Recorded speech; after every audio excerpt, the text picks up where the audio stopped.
Hello అందరికీ నమస్తే. ఈరోజు మనతో పాటు సైకాలజిస్ట్ ఉన్నారు. ఆయన్ని నాకు కొన్ని క్వశ్చన్స్ ఉన్నాయన్నమాట. ఈ జనరేషన్లో జరిగే మోసాలు కానీ సైబర్ నేరాలకు కానీ మనము మోసపోకుండా ఉండడానికి మనకు కొన్ని సజెషన్స్ ఇవ్వబోతున్నారు సార్. ఇప్పుడు అడిగి తెలుసుకుందాం.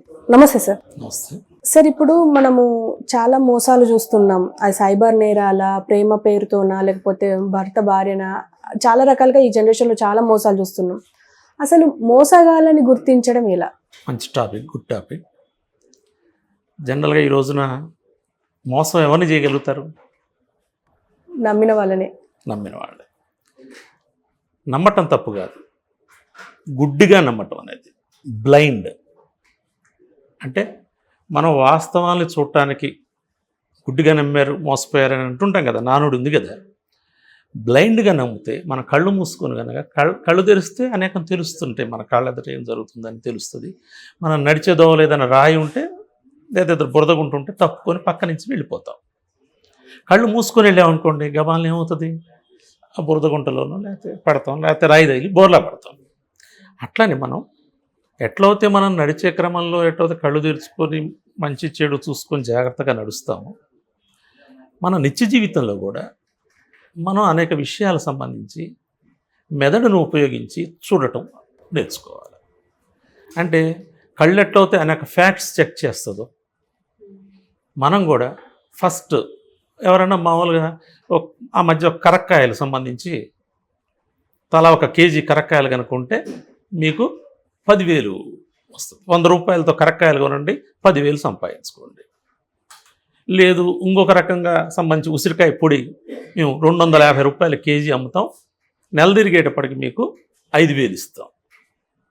ఈ రోజున మీకు ఒక 10,000 కట్టండి, నెల తిరిగేటప్పటికి మీకు 1,00,000 ఇస్తాం. ఇట్లా అనేకం సంబంధించినటువంటి మోసాలు మనం చూస్తున్నాం. అట్లనే మహిళలు సంబంధించి ఇట్లానే యూత్ ఆ ఏజ్లో ఉండేటువంటి ఇదిలోంచి, ఆకర్షణలోంచి ప్రేమని భ్రమపడి చాలామంది మాయ మాటలు చెప్పి మోసగించి తీసుకెళ్ళి పెద్ద ఎత్తున ఈ రోజున ఉమెన్ ట్రాఫికింగ్ అనేది అతిపెద్ద నేరంగా ఉంది. దీంట్లో కూడా మోసపోవటం అనేది ప్రధానంగా మనం చూస్తున్నాం. వీటన్నిటిలో కూడా ప్రైమరీ ఏంటంటే మనం గుడ్డి నమ్మకం వద్దు. ఏదైనా ఒక విషయం ఎవరైనా మనకు చెప్తున్నప్పుడు దానివల్ల మనకు లాభం కలుగుతుందని భావించినా, లేకపోతే ఒకవేళ ప్రేమ తాలూకు సంబంధించి ఆకర్షణలో పడుతున్నాం అని భావించినా, ఇంకొకటైనప్పటికి కూడా మన కళ్ళ ముందున్న వాస్తవాల్ని కళ్ళు తెరిచి చూడటం ఎట్లనో మెదడుతో కూడా ఆలోచించడం అవసరం. ఫ్యాక్ట్స్ చెక్ చేసుకోవడం అవసరం. ఈ ఫ్యాక్ట్స్ చెక్ చేసుకునే క్రమంలో కూడా జనరల్గా అనలైజ్ చేసుకునేటప్పుడు రేషనల్ థింకింగ్ ఉండాలి. రేషనల్ థింకింగ్ అంటే ఇది కరెక్టా కాదా? ఒక అతను చెప్పంగానే నాకు జస్ట్ నేను ఇట్లా ఫేస్బుక్లోను వాట్సాప్లోను పెట్టేసి ఒక మంచి ఫోటో పెట్టేసి అబ్బాయికి ఈ మధ్య చూశాను నేను పెట్టేసి దాంట్లో ఏంటంటే ఆ పేరుతో అతనికి ఒక మెయిల్ పంపించి ఇట్లా సోన్స్ ఇంత పెద్ద జాబ్ మాది, ఇట్లున్నాం, నీతో రిలేషన్ కొనసాగించి టక్ ఆ చివరికి వచ్చేటప్పటికి ఏంటంటే అతను అబ్బాయి ఫ్యాక్ట్ చెక్ చేసుకోలే. ఒక మగవాడు అమ్మాయి బొమ్మ పెట్టంగానే బోల్తా పడ్డాడు, లక్షల రూపాయలు పోగొట్టుకున్నాడు. ఇంకో చోట ఇంకొక అమ్మాయిలు కూడా వాళ్ళు టార్గెట్ చేయటం ఎట్లా? సింగిల్ ఉమెన్ ఉంటారు కదా, అంటే డైవర్సిటీ ఇట్లాంటివంటి వాళ్ళని సెలెక్ట్ చేసుకొని ఒక మంచి చంఫుల్గా ఉండేటువంటి ఒక అబ్బాయి ఫోటో పెట్టేసేసి ఇట్లా లండన్లో జాబు, ఇంత శాలరీ, ఇట్లా నేను త్వరలో వస్తున్నాను, నీకు ఒక గిఫ్ట్ పంపిస్తున్నాను, ఈ గిఫ్ట్ నీకు ఇష్టమేనా అని ఒక ఫోటో పెట్టి ఇష్టమే అని చెప్పి, తర్వాత వెంటనే వేరే ఫోన్తో ఇట్లా దానికి సమ్ ట్యాక్సెస్, మీకు గిఫ్ట్ వచ్చిందండి, ఈ ట్యాక్స్కి ఇంత గిఫ్ట్ కడితే మీకు సంబంధించి వస్తుందని ముందు 10,000, 50,000, 1,00,000, తర్వాత ఫోన్లు అటు ఇటు కట్. అంటే కనీసమైనటువంటి ఫ్యాక్ట్స్ చెక్ చేసుకోకుండా గుడ్డిగా నమ్మటం అనేది ప్రైమరీగా ఫస్ట్ మోసపోవటానికి కారణం. ఎప్పుడైతే మనం రేషనల్గా ఇది నిజమా కాదా, మనల్ని ఎందుకు ఎంచుకున్నారు, మనకి ఇవ్వటానికి ఏంది అంత ఆసక్తి అని ఒక క్షణం మనం రేషనల్గా థింక్ చేస్తే మోసపోం. రెండోది జనరల్గా ఏంటంటే నీరు పల్లం ఎరుగు అన్నట్లు మనిషి మనస్తత్వంలో ఈజీ మనీ అనేటువంటి దాన్ని సంపాదించడానికి, ఈజీగా మనం మనకి మంచి జరగాల, సంతోషం కలగాల అనేటువంటి దాని వైపు మనిషి ఆలోచిస్తుంటాడు. ఈ ఈజీ మనీ గెయినింగ్ సంబంధించినటువంటి ఆలోచన కూడా మనకి నష్టం కలిగిస్తుంది. వీటన్నిటితో పాటు చీటర్స్ని ఎట్లా ఐడెంటిఫై చేస్తాం? అన్నీ బాగానే ఉంది. ఏదైనా కొన్ని టెక్నిక్స్ ఉన్నాయా? ఏదైనా మన అబ్జర్వేషన్లో మనం కనిపెట్టచ్చా?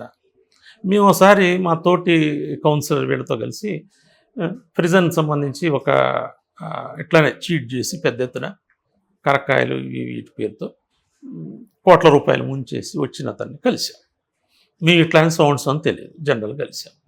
కలవంగానే మాట్లాడుతుండగానే అతను మీరు ఎక్కడ చేస్తారు ఏంటంటే మా మద్రాసు అది ఇది. నాకు ఏ భాషలు ఎట్లా మీరు ఎక్కడ నేను అన్ని భాషలు మాట్లాడతాను. పక్కనే మన ఫ్రెండ్ అన్నాడు, అన్ని భాషలు అంటే ప్రపంచంలో ఎన్ని భాషలు ఉన్నాయో నీకు తెలుసా అని అడిగాడు. షాక్. అట్లా కాదు, నేను తమిళ్, హిందీ, తెలుగు ఇట్లా ఇంగ్లీషు మాట్లాడతాను. అంటే ఏంటంటే ఎదుటి వాళ్ళు అబద్ధాలు అవలీలగా చెప్పడానికి ప్రయత్నం చేస్తారు, చీటింగ్ చేసేటువంటి వాళ్ళు. అట్లానే భ్రమల్లో ముంచెత్తడం కోసం అసాధ్యాల్ని సాధ్యమైనటువంటి మాటలు చెప్తారు. మాటకారితనం చాలా గొప్పగా ఉంటుంది. ఎందుకంటే మోసం చేయాలంటే ముభావంగా మూడిగా ఉన్నవాళ్ళు మోసం చేయలేరు. చక్కగా మాటకారితనం ఉండి నువ్వు తిమ్మిని బమ్మిని చేస్తారంటారు కదా, నందిని పందిని చేయటం అనేది. అట్లా చేయగలిగేటువంటి నైపుణ్యం ఉన్నటువంటి వాడు, అంటే నీతో ఎక్కువగా బాగా టక్కుటమారంగా అబద్ధాలని నమ్మించడానికి ప్రయత్నం చేసే పద్ధతుల్లో మాటకారితనం ఉపయోగిస్తున్నారా చెక్ చేసుకోండి. 2, ఫ్యాక్ట్స్ లేకుండా లేకపోతే ఫ్యాక్ట్స్ కొద్దిగా ఉన్నప్పటికి కూడా ఎగ్జాగరేట్ చేసి చూపించడం. అంటే ₹1 ఉంటే దాన్ని 1000 రూపాయలుగా చూపించడం చేస్తున్నారా? ఎక్కడో సంథింగ్ రాంగ్ అని. మనకు ఒక నానుడు ఉంది తెలుగులో, అతి వినయం ధూర్త లక్షణం అంటారు. అంటే అతిగా వినయంగా కల్పించారనుకోండి, మనం ఎక్కువ మనకి రెస్పెక్ట్ ఇస్తున్నట్లు, మనకి ఎక్కువ గౌరవం ఇస్తున్నట్లుగా, వాస్తవానికి అంత మనకి రిలేషన్ ఉండదు, మనం అంత తీసుకోవాలా అనేది కూడా మనకి సంశయం ఉంటుంది. కానీ వాళ్ళు ఏం చేస్తారంటే అతి వినయం ఇవ్వటం ద్వారా వాళ్ళు ట్రాప్ చేస్తారు. ఇవన్నీ ఎన్ని టెక్నిక్స్ అంటే ఆ ట్రాప్ చేసి ఒకసారి నమ్మిస్తే కదా, ఒకసారి తన ఫోల్డ్లోకి వెళ్ళిపోతే ఆటోమేటిక్గా మనం వాళ్ళు మోసం చేయడానికి కావాల్సినటువంటి అవకాశాలు లభిస్తాయి. కాబట్టి అతి వినయంగా ప్రవర్తించి మిమ్మల్ని అతిగా రెస్పెక్ట్ చేస్తున్నారంటే కూడా ఒకసారి చెక్ చేసుకోవాలి. రెస్పెక్ట్ మంచిదే ఇవ్వటం అనేటువంటిది, వినయంగా ఉండటం కూడా మంచిదే. ఎప్పుడు అతి వినయం, అతిగా గౌరవించడం, అట్లా మాట్లాడటం అనేటువంటిది కూడా ఒకసారి చెక్ చేసుకోవాల్సినటువంటి అవసరం ఉంది. పొగట్టంలో కూడా ఈ పొగడ్తలు జనరల్గా ఎవరైనా కానీ హ్యూమన్ నేచర్ బిహేవియర్లో మనం నేనైనా మీరైనా ఎవరైనా పొగిడారనుకోండి కొద్దిగా సంతోషం అనిపిస్తుంది, అట్లానే ఎవరైనా తిట్టారనుకోండి బాధ అనిపిస్తుంది, కోపం అనిపిస్తుంది. General human nature. ఈ పొగడ్తల్లో కూడా ఎక్సెస్ పొగడ్తల ద్వారా, పొగడ్తల్లో ముంచెత్తడం ద్వారా ట్రాప్ చేస్తారు.